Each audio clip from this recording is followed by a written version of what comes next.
आता रोज उठल्या उठल्या आधी शिवांशला काहीतरी नाश्ता बनवून द्यावा लागतो, मग मी माझ्या कामांना लागू शकते. कारण गावाकडे गेल्यावर मम्मींनी शिवांशला सकाळी लवकर नाश्ता करायचा सवय लावून दिला आहे.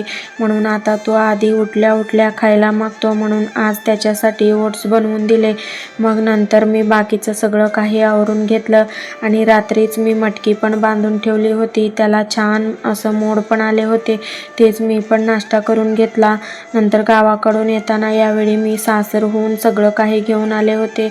ते अजून सगळं पिशव्यांमध्ये तसंच ठेवलं होतं. तेच सगळं काढून छान ठेवावं म्हणून घेतलं होतं. पापड्या, कुरड्या, शेवया, काळा तिखट, लाल तिखट आणि भरपूर सारे लिंबू. नंतर भरपूर कैऱ्या पण घेऊन आले होते. कैरी बघितल्यावर मला तर राहवलंच नाही. आधी मस्त अशी कैरी खाऊन घेतली. नंतर संध्याकाळी भाजी घेऊन आल्यावर माझं पिल्लू भाजी काढून ठेवण्यासाठी किती छान मदत करत आहे बघा. आणि नंतर थोडी कॉफी घेतली. गावाकडून येताना ज्वारीचं पीठ पण आणलं होतं. खूप दिवस झाले मी पण भाकऱ्या केले नव्हते, म्हणून आज मस्त अशा भाकऱ्या केल्या. माझी भाकरी पण खूप छान टम्म फुगली होती. नंतर शिवांशला जेवू घातलं, दूध भाकरी. चला तर असा होता आमचा आजचा दिवस. भेटू आपण उद्याच्या ब्लॉगमध्ये. तोपर्यंत बाय बाय.